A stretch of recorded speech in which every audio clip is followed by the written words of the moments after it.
How the Tiger Got His Stripes. Hello, this is Natasha. 2010 is the Chinese Year of the Tiger, and to celebrate the new year, Bertie has asked me to tell you a story about a tiger. Tigers live in places like India, China, and Siberia.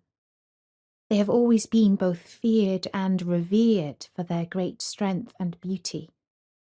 They are often hunted because some people believe that parts of their bodies have great healing powers and can be used in medicine. Now, I am afraid tigers are becoming increasingly rare and are in danger of being extinct. This is an ancient fable from Asia that explains how the tiger got his stripes. A long time ago, when animals still had the power of speech, a white, stripeless tiger crept to the edge of the jungle and looked out at the paddy fields where the rice grew. He saw a man sitting under a banana tree eating his lunch. Not far away stood a buffalo, who was also taking a rest from his work ploughing the fields. The great beast swished his tail to swipe away the flies. The tiger crept forward on his belly, using his powerful arms to pull himself through the grass, and when he was just behind the buffalo, he whispered, "Do not be afraid. I do not come to satisfy my hunger, but to seek your advice. Do tell me the answer to my question. I am so curious to know. I have been observing the puny little man who is your master. He has no strength, no sharp sense of smell. His hands are not strong, his teeth are not sharp, and yet he rules you and makes you work for him. You, on the other hand, are a magnificent beast of great wonderful strength. You are 20 times his weight and size, and I know to my cost that you can put up a fair fight with the best of the beasts of the jungle. I have heard the source of man's power is something called wisdom. So tell me, O buffalo, what is wisdom, and where does the man get it from?" The buffalo munched slowly on his grass for a while before answering, "Beats me. I've no idea. Why don't you ask him?" The tiger saw that he wouldn't get a sensible answer from the buffalo, and so he sprang over to the man in one great bound, and as he stood before the trembling farmer, he said, "Have no fear, little man. I have not come to satisfy my hunger. I am here in search of wisdom. Do answer my question, please, for it perplexes me.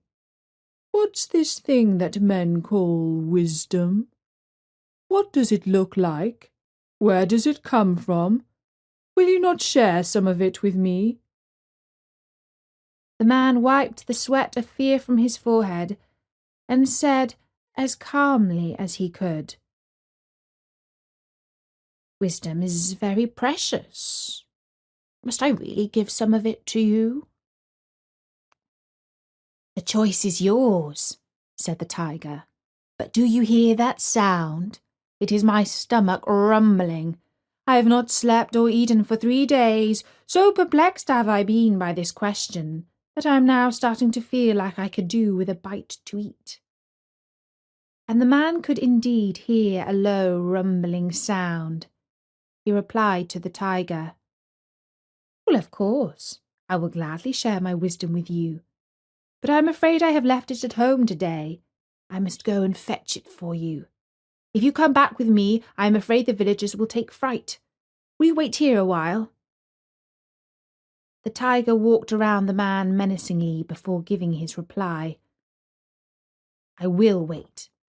But be sure to come back, or I will visit you in your field again tomorrow, and next time I might be more hungry than inquisitive." The man started to walk out of the field, but he had only taken a few steps when he turned back and said, "Please forgive me. I am troubled by the thought of leaving a hungry tiger here with my animals. Will you let me tie you to this tree while I am away fetching the wisdom? That way my fears will be at rest. The tiger was afraid that the man would change his mind about sharing his wisdom. He thought of the great power that only little wisdom would give, how with his strength and with just a little of man's wisdom, he would rule every creature that walked, slithered, swam, or flew across the world. He wanted this prize so much that he agreed to let the man coil a rope round his body and his legs and tie him to the trunk of the banana tree. A little later, the man returned to the field with his 3 sons. Each carried armfuls of dry straw. "Here, I have kept my side of the bargain. I have brought you wisdom," said the man. And he and his sons laid the straw on the ground beneath the tiger. Then the man set a light to it. Bright orange flames leapt up and burnt the tiger. He roared with pain until at last the fire seared through the ropes, and he sprang to freedom and bounded for the river where he soothed his burnt fur in the cooling waters. In time, the wounds of the tiger healed, but for evermore his body bore orange stripes where the flames had burned him, and black ones where the ropes had bound him. And that's the story of how the tiger got his stripes. I do hope you enjoyed it.